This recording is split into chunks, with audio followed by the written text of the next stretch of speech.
David Orr, you are portfolio manager in the value equities team. Responsible investment is an issue among investors. How do you work with it in Sparinvest? Well, it's something we've worked with for a long time, I think, at a fundamental level. But concretely, in December 2009, Sparinvest became a signatory to the UN Principles for Responsible Investment, UNPRI.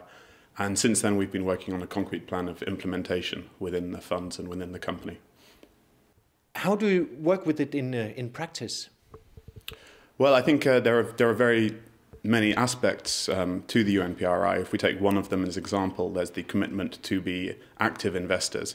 And when we look at this, we've come up with a three-pronged approach. The first is that we will actively exercise our voting rights on all investments within our active investment funds. The second is that we will take part in a dialogue with companies in which we invest. And the third is that we'll take part in a broader engagement within the industry, so engaging with wider industry bodies such as stock exchanges and so on. When we talk about, for example, dialogue with companies, I think there are a lot of different ways you can go about this. At Sparinvest, we think it's very important to have a real dialogue, a two-way conversation, if you like, between equal parties with mutual respect and to try and build up a long-term relationship. So we're not about grabbing headlines with our dialogue. We're not about putting unilateral requests to companies. We're about building up a long-term relationship because we think that's the way you can get really dialogue with impact. And I think it's important to stress as well, when we have dialogue on environmental, social or governance issues, we do want it to be dialogue with impact, and therefore we're not having a dialogue with every single company in which we invest. We want to come up with a targeted list of companies where we think we can achieve real results by having this dialogue. How are you introducing and how do you work with the dialogue with the companies in practice? Do you have any recent examples? Yeah, well, I think one thing to stress is there is the option, of course, of outsourcing processes such as this dialogue, but we thought it was very important to keep it in-house.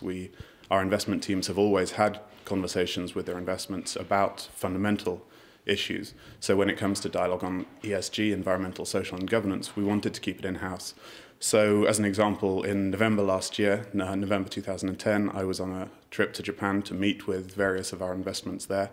I met with around 20 holdings and, of course, had the usual discussions about fundamental issues. But in addition to that, I wanted to explain to them that we have signed the UN Principles for Responsible Investment, what this means for us in practice going forward, so to keep them up to date on what we're doing. And also, we wanted to try and come up with a shorter list of those companies where we think we can really benefit from a dialogue on these issues going forward. How did the management and the Japanese companies react to Sparinvest signing the UNPRI? On the whole, the reaction was extremely positive and there was a great deal of interest. Depending on the company, some had heard of UNPRI, some were very familiar with it, others were hearing about it for the first time. I think across the board, though, even those who had heard about it on paper and understood these principles in theory, they were extremely curious to know what it actually means in practice for investors like us. So what exactly are we going to be changing as we implement UNPRI? And so we had a lot of very good concrete discussions about this with them interested to hear the possible benefits, the possible pitfalls, and really just to get a concrete understanding. I'm also curious, what exactly does it mean for those companies? Well, when we talk about the UNPRI, a lot of the focus is on environmental, governance and social issues, ESG issues. And I think one of the issues is whether companies are good at disclosing information about this, the kind of information they make available to the public. If you look at a lot of Japanese companies in general and in our portfolios in particular, I think particularly on environmental issues, for example, they have a very strong track record in practice. They've seen, for example, the environment as a huge commercial opportunity, and they've been following this for the last few years. I think hybrid cars are one example. We have a company, for example, a fairly small company that has, of its own accord, made an industry group of about 10 companies, and they're focusing on carbon emission reductions, and so on. So I think many of these companies have very strong track records in practice, so maybe they need to improve in some cases, maybe not. But where I think all of them could benefit from improvement is improving disclosure, improving how they explain to the world what they're doing. Are there any particular concerns to be aware of when entering a dialogue with the Japanese companies? Well, I'd hesitate to say that Japan is particularly unique in any respect. But of course, we have to remember investment is a global industry, or at least our funds are global. But of course, cultures, business practices are not always global. There are regional and country differences. And that's certainly true in Japan. But I think the most important point, as I mentioned earlier on, is that we want to have a dialogue based on mutual understanding and respect. And I think that's particularly important in Japan. I think if you jump in suddenly like a bull in a china shop, so to speak, and issue demands and possibly splash your demands in the newspapers, it's not necessarily going to lead to the most constructive relationship. So we prefer to have a long-standing relationship, not in the media, maybe behind closed doors, where we gradually increase our mutual understanding and then hopefully can deliver results over the long run. In Sparinvest, what are you hoping to achieve with this dialogue with the Japanese companies or the companies in your portfolio in general?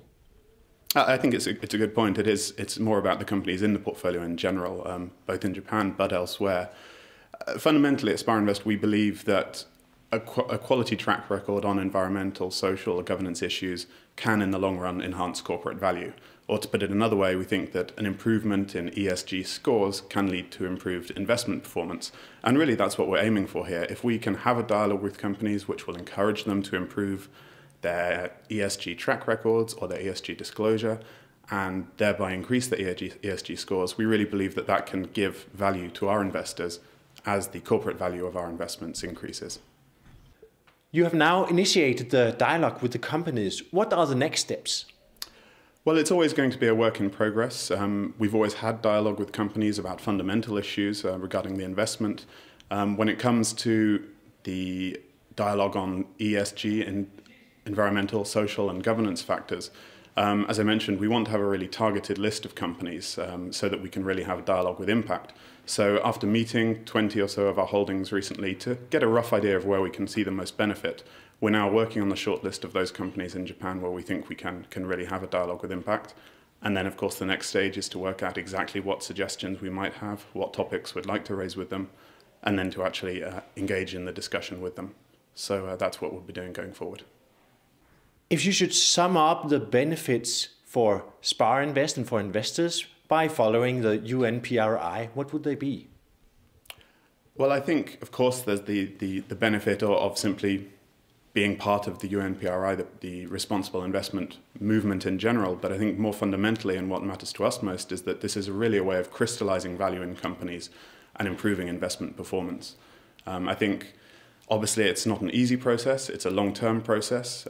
We're very keen to find ways to quantify the results we can deliver from engaging with companies, from dialogue with companies. We're confident that we can deliver results, and it's a very exciting time to see the value that we can push through.